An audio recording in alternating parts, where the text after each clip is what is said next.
কক্সবাজার জেলা পরিষদের একজন নিম্নমান সহকারী আছেন, ওনার নাম হচ্ছে রেজাউল করিম। বাবদ 3 লাখ টাকা দাবি করেন আর কি। ওনার কাছে তখন 3 লাখ টাকা ছিল না, 50,000 টাকা মাত্র তখন দিতে পারেন।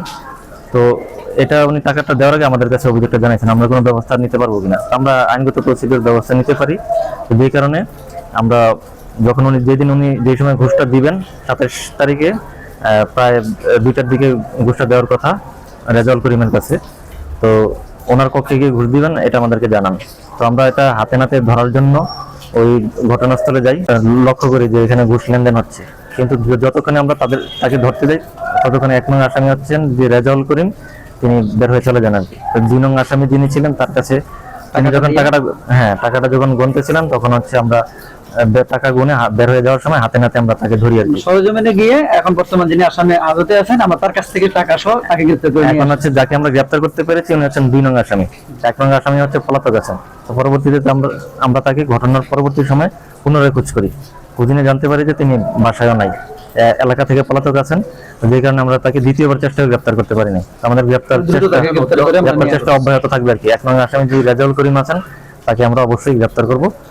তারপর হচ্ছে আমাদের মোটামুটি যে প্রসিডিউর বাকি থাকে, আইনগত ব্যবস্থা নেওয়ার বাকি থাকে, ওইটা আমরা নিব। আপাতত আমরা মাত্র 2 নং আসামিকে গ্রেফতার করতে পেরেছি এবং 50,000 টাকা ঘুষ লেনদেনের যে অভিযোগটা ছিল এটা আমাদের হচ্ছে ক্যাপ কেসের সময় এটা সত্য প্রমাণিত হয়। আমরা হাতে নাতে ধরতে পেরেছি, যে কারণে হচ্ছে তাকে আমরা গ্রেফতার করি। জেলা পরিষদের নিম্নমান সহকারী রেজাউল করিম, যিনি লিজ হোল্ডার।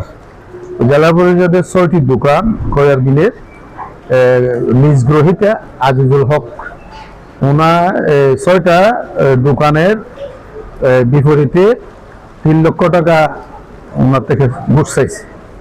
উনি 50,000 টাকা ঘুষ দিয়েছে এবং 20,000 টাকা 70,000 টাকার মধ্যে 20,000 টাকার লিখি মানে রিসিপ্ট দেবেন, সরকারি খাতে জমা দেবেন, 50,000 টাকা ঘুষের বাবদে যাবে। তাহলে 3 লক্ষ টাকার মধ্যে 50,000 টাকা দিলে আরো 2.5 লাখ টাকা ওই রেজাউল করিমের ভাই আহমদুল করিমের কাছে ওই জমা দেওয়ার জন্য উনি বলে দিয়েছে। ঘটনাস্থলে গিয়ে ওখানে হাতে নাতে ধরার চেষ্টা করেন। ওই সময় টাকা লেনদেন হয়ে গেছে, ওই সময় উনি অবস্থায় টের পেয়ে পালিয়ে যান এবং যাওয়ার কালে ওই টাকাগুলা যেখানে প্রেজেন্ট ছিলেন ওনার সহযোগী কামরুল হাসান, তিনি দ্রুত ওনার হাতে দিয়ে উনি চলে গেছে। জেলা পরিষদের পরিত্যক্ত জায়গায় জেলা পরিষদের অনুমতি ক্রমে আমি 6টা দোকান করি। এগুলোতে একটা দোকানে আমাদের থেকে 70,000 টাকা করে চাই রেজাউল, 50,000 টাকা এদের জন্য 20,000 টাকা করে স্লিপ দিবে। ওই 50,000 টাকা ইয়ার জন্য সিপের জন্য বলছে, সিপ চারের জন্য 50,000 আর গোড়া ওই মানে আর 20,000 টাকা ইয়া দিবে, দোকান স্লিপ দিবে আমাদেরকে। এগুলো হচ্ছে সালামি বাবদ।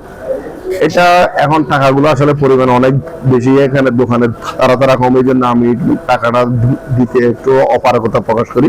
ওনারা আমাকে দোকান ভেঙে দিবে এরকম সেরকম যখন হুমকি দিচ্ছে আমি অপারগ হয়ে আমি বিষয়টা উনি টাকাগুলো নিয়ে সাথে সাথে কামরুল হাসানকে দিয়ে দেয়, দিয়ে বলছে কামরুল হাসান এগুলো একটু গনে তোমার কাছে রাখো, বলা যায় না। আরগুলা ওই কুতুব দিয়ায় ইয়ে আছে আহমদুল করিম আমার ছোট ভাই, ওর কাছে দিবা।